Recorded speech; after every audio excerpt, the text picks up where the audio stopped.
விசுவாசம் என்பது நம்முடைய வாழ்க்கையிலே இந்த நாட்களில் அதிக தேவையா இருக்கிறது.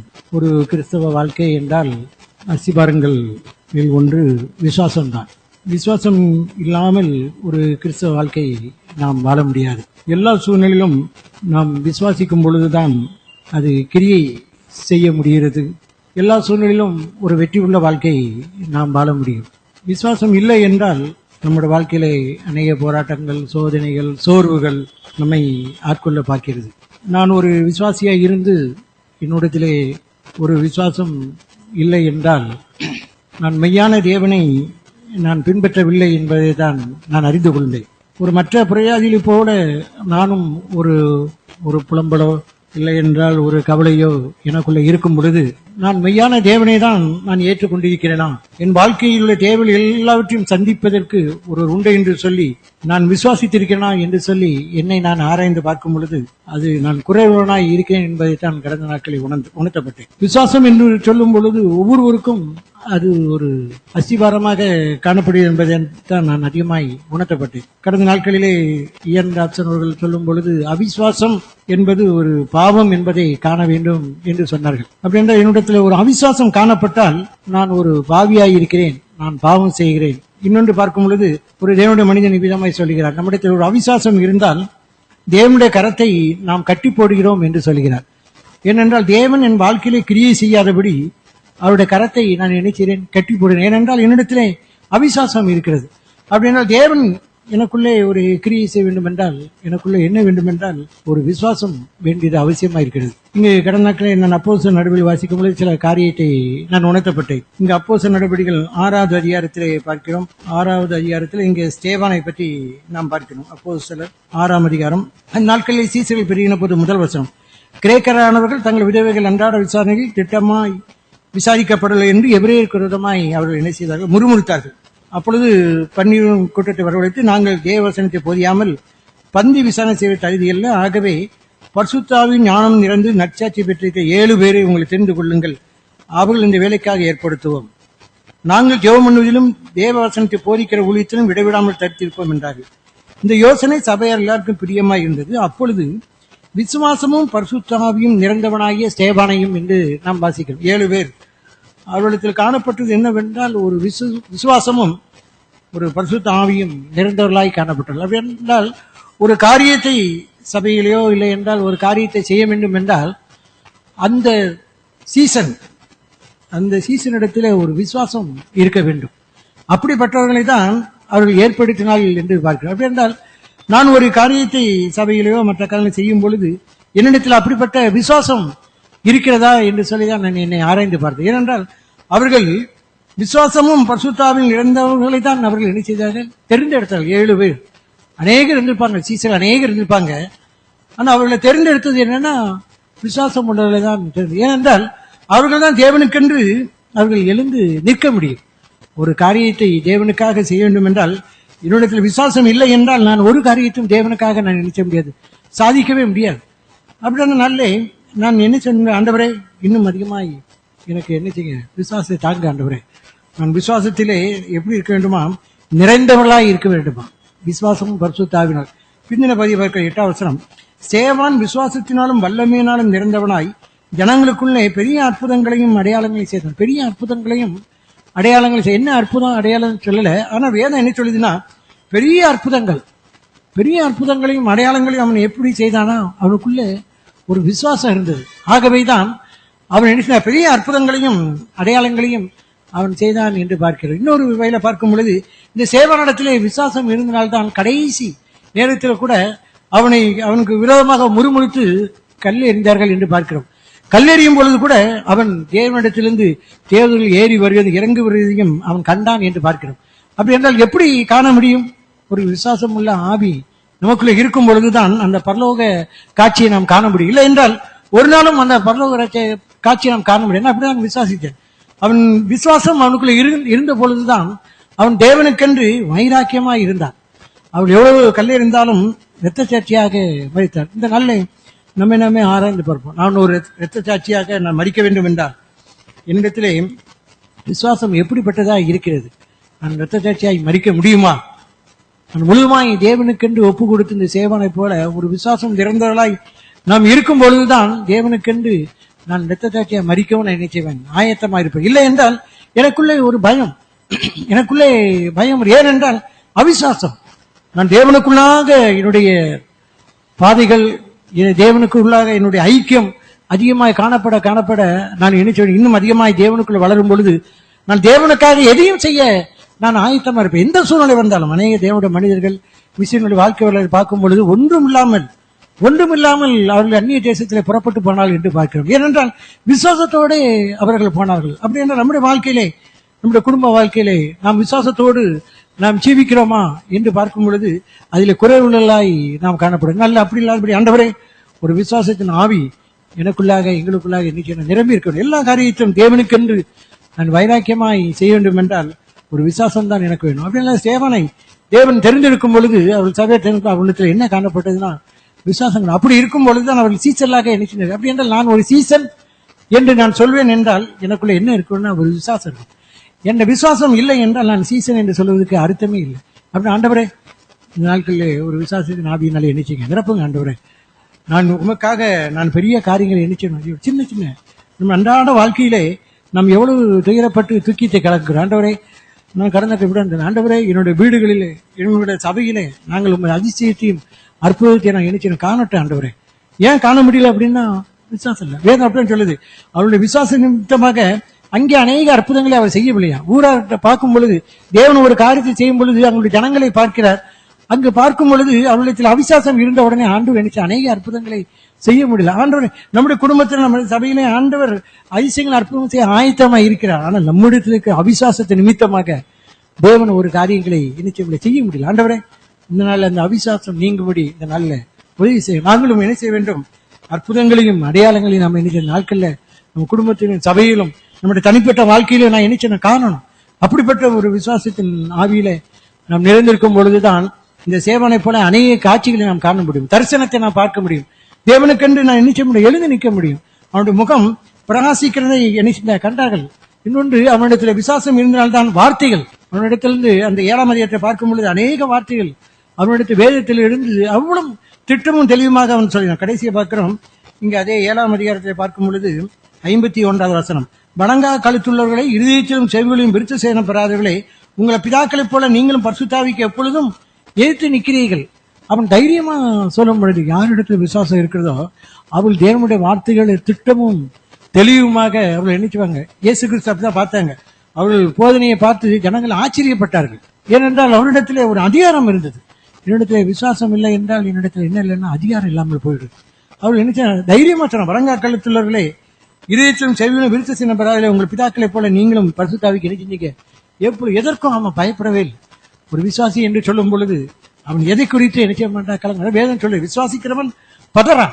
அவன் எதை குறித்தும் நினைச்ச மாட்டான், கலங்கவே மாட்டான். ஆண்டவரே இந்த நாள் எனக்கு வருகிற சோதனை பிரச்சனை எந்த விதத்திலும் நான் கலங்காமல் ஆண்டவரே நான் தைரியமா இருக்கத்தக்கதாக உங்களுடைய ஆவியினால என்ன செய்யுங்க, என்னை நிரப்புங்க. அப்படிப்பட்ட விசுவாசத்தை தேவன் எதிர்பார்க்க. இன்னொரு அதே 13ஆம் அதிகாரம் அப்போஸ்தலர் 13ஆம் அதிகாரத்திலே பார்க்கிறோம். இங்கு பவுல் இங்க ஒரு இடத்துக்கு வருகிறார். பெரிய பட்டணத்தை அந்தியாவுக்கு வருகிறார். 13ஆம் அதிகாரம் 14ஆம் வசனம். அவர்கள் பெரிய பட்டணத்தை விட்டு புறப்பட்டு பிரிதியா நாட்டில் உள்ள அந்தியாவுக்கு ஓய்வு நாளை ஜெபாலயத்தில் என்ன செஞ்சார்கள், பிரவேசித்து உட்கார்ந்தார்கள். அப்பொழுது அவர்கள் எழுந்து நின்று 16ஆம் அதிகாரம் 16ஆம் வசனம் 13, 16. அப்பொழுது பவுல் எழுந்திருந்து கையமர்த்தி இஸ்ரவேலிலே தேவனுக்கு பயந்து நடக்கிற ஜனங்களே கேளுங்கள் என்று சொல்லி இயேசு கிறிஸ்துவை பற்றி ஆபிரகாம் பற்றி அநேக காரியங்களை அவர் சொல்லி வருகிறார். கடைசியா இங்க பார்க்கிறோம் 35ஆம் வசனம் 13, 35. அன்றியும் உடைய பரிசுத்தர் அழிவை காணப்பட்டீர் என்று வேறொரு சங்கீதத்தில் சொல்லி இருக்கிறது. தாவீது தன் காலத்திலே தேவனுடைய சித்தத்தின்படி அவருக்கு ஊழியம் செய்த பின்பு நித்திரை அடைந்து தன் பிதாக்களிடத்தில் சேர்க்கப்பட்டு அழிவை கண்டான். தேவனால் எழுப்பப்பட்டவரோ என்ன செய்யவில்லை, அழிவை காணவில்லை. ஆதலால் சகோதரே இவர் மூலமாய் உங்களுக்கு பாவ மன்னிப்பு உண்டாகும் என்று அறிவிக்கப்படுகிறது என்றும் மோசேயின் நியாயப்பிரமாணத்திலே நீங்கள் எவைகளின்றி விடுதலையாகி நீதிமான்களாக்கப்படக்கூடாது இருந்ததோ விசுவாசிக்கிறவன் எவனும் அவைகளின்றி இவனாலே விடுதலையாகி நீதிமானாக்கப்படுகிறான் என்று உங்களுக்கு தெரிந்திருக்க கடவுது என்று சொல்றார். அவர் அநேக காரியங்களை சொல்லிவிட்டு கடைசியா சொல்றாரு, மோசேயின் நியாயப்பிரமாணத்தில் நீங்கள் எவையிலிருந்து விடுதலையாக்கப்படக்கூடாதோ அதை விசுவாசிக்கிறவன் எவனும். அப்படி என்றால் தேவனுடைய வார்த்தையை நான் விசுவாசிக்கும் பொழுது நான் எதிலிருந்து விடுதலையாக்கப்பட முடியாது இருந்ததோ அவை எல்லாவற்றிலிருந்தும் என்னச்சுவேன் விடுதலையாக்கப்பட்டு நான் என்னச்சுவேன் நீதிமானாக்கப்படுவேன். ஆனா என்னச்சனும் விசுவாசம் இருக்கணும். நியாயப்பிரமாணம் உங்களை என்னச்சுல விடுதலையாக்க முடியல. ஏதோ நியாயப்பிரமாணத்தை நடக்கிறீங்க, ஆனா அநேக காரியங்கள் விடுதலையாக்க முடியல.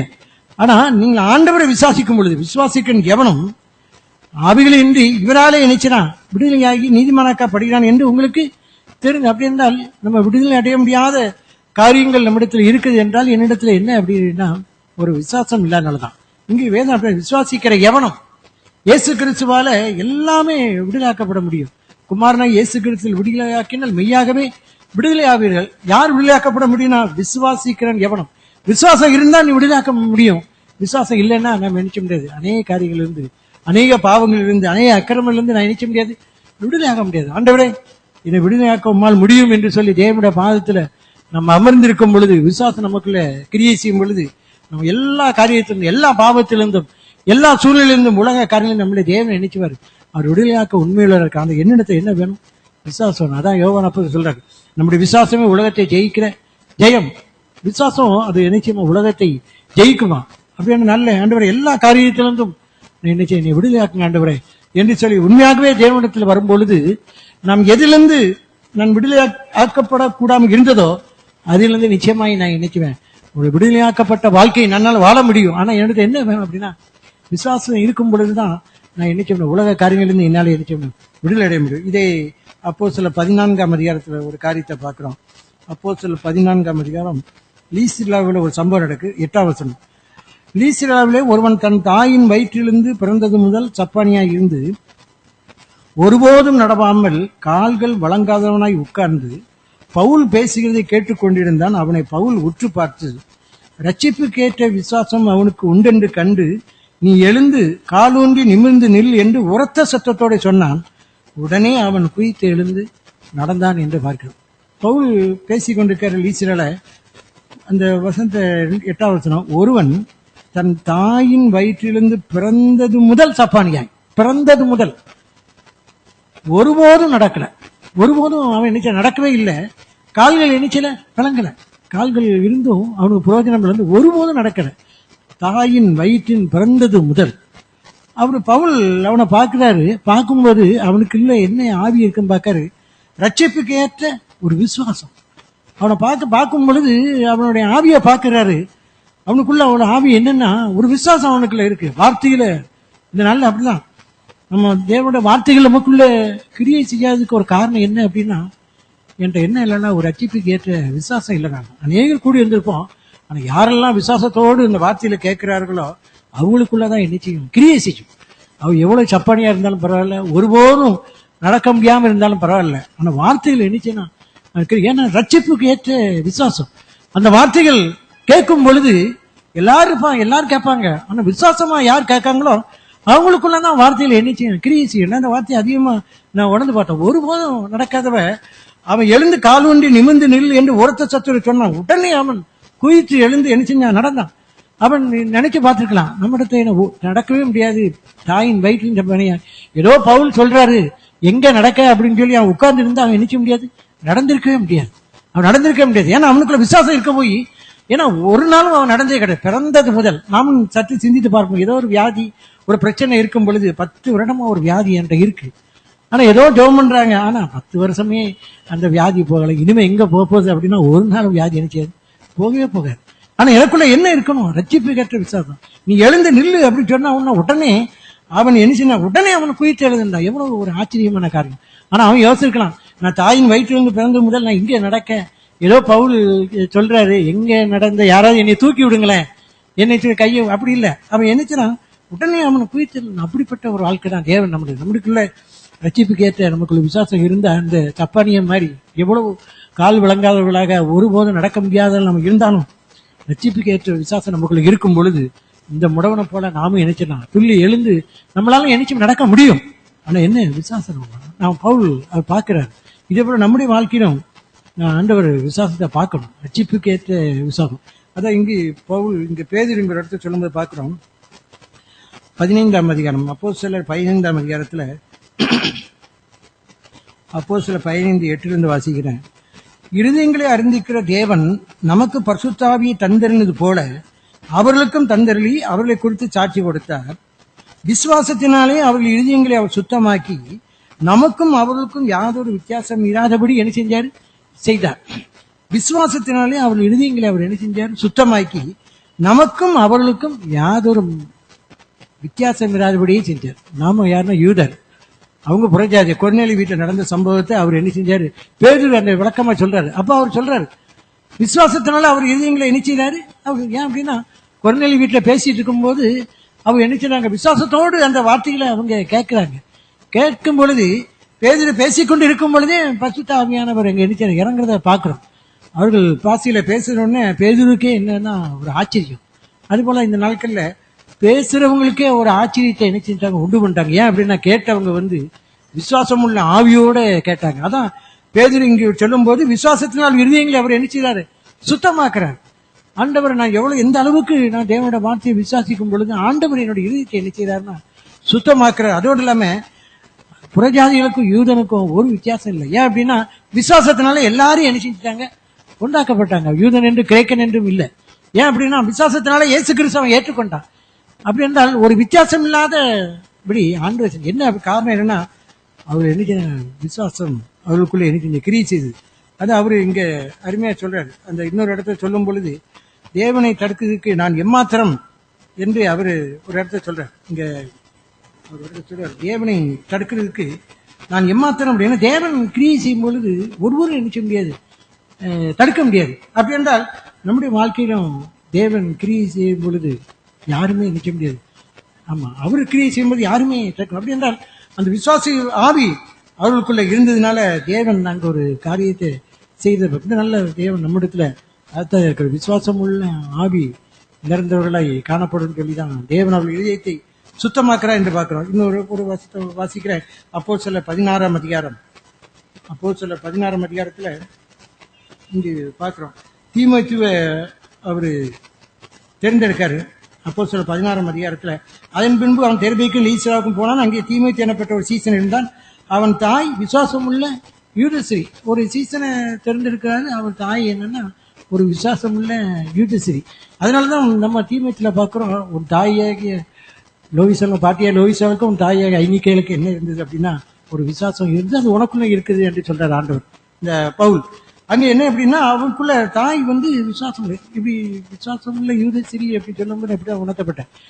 தீமோத்தேயு அந்த அளவுக்கு அவரோட தாய் வளர்த்து வந்தால் பார்க்கணும். நம்முடைய குடும்பத்திலும் நாம எப்படி நம்ம பிள்ளைகளை வளர்க்கிறோம்? விசுவாசத்துல நீ ஆண்டவர்கிட்ட கேளு, ஆண்டவர் உனக்கு இந்த காரியத்தை செய்வார், உனக்கு குறித்ததை ஆண்டவர் நிறைவேற்றுவார். உன்னத்துல என்ன செய்யணும்? தேவனை விசுவாசி என்று நாம சொல்றோமா என்று சொல்லும் பொழுது நாம என்ன செய்யணும்னா குறைவுகளா இருக்கும். ஏன் அப்படின்னா, இந்த தீமோத்தேயு தாயை போல நான் என்ன இல்லை, ஒரு விசுவாசம் உள்ள தகப்பனா இல்லை, ஒரு விசுவாசம் உள்ள தாயா இல்லை. அதனாலதான் பிள்ளைகள் எடுத்து என்ன செய்ய முடியலன்னா விசுவாசத்தை பற்றி நான் என்ன செய்ய முடியல, சொல்ல முடியல.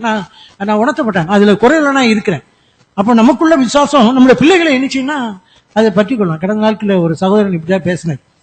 நாம் அவர் வீட்டுக்கு எதிர இருக்கிற ஒரு அம்மா தம் பிள்ளைகள் நன்றாக படித்து ஒரு இடத்துக்கு போறதுக்காக ஒரு பரீட்சையில அவங்க நினைச்சாங்க, இன்டர்வியூ போயிருக்காங்க. அவங்க நல்ல ஒரு விசுவாசத்தோடு இருக்காங்க.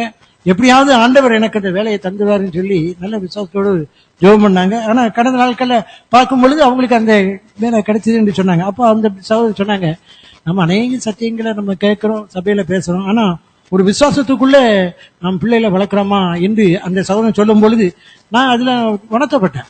ஏனென்றா அவங்க ஜெபம் பண்றாங்க, தேவனிடத்திலிருந்து காரியத்தை பெற்றுக்கொள்றாங்க.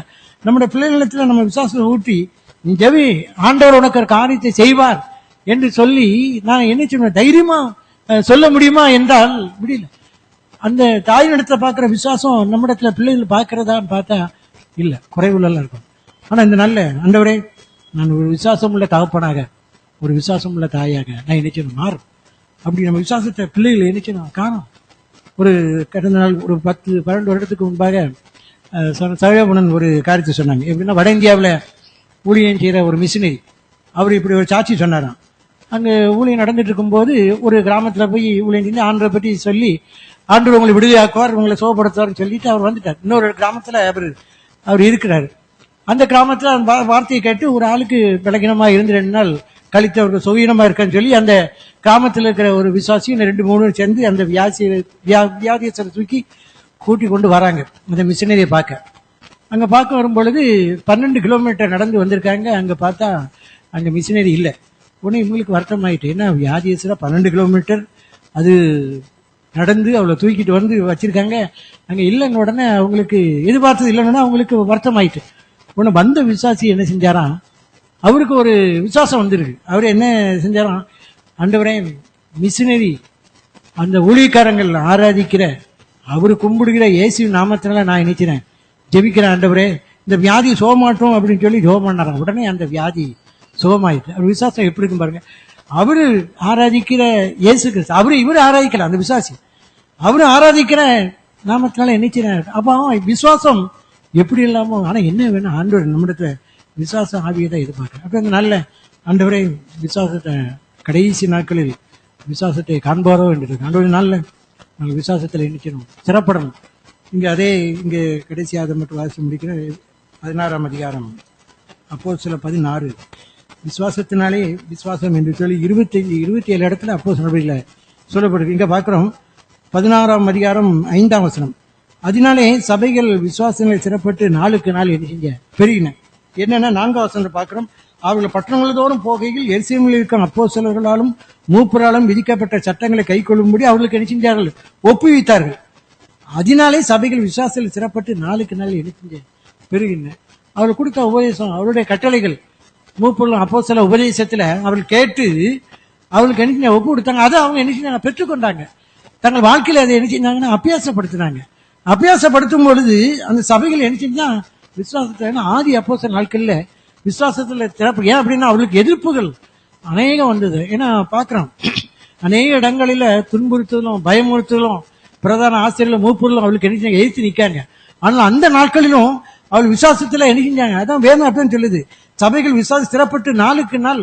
அப்படி என்றால் விசுவாசம் என்னிடத்துல பெருகும் பொழுது உண்மையாகவே என் பிள்ளைகளை பற்றிக்கொள்ளும். நான் எப்படி விசுவாசிக்கேன், என் பிள்ளைகள் கல்லூரியில படிக்கும் போது அங்கிருந்து அநேக பிள்ளைகள் அவருடைய விசுவாசத்தை பார்ப்பாங்க.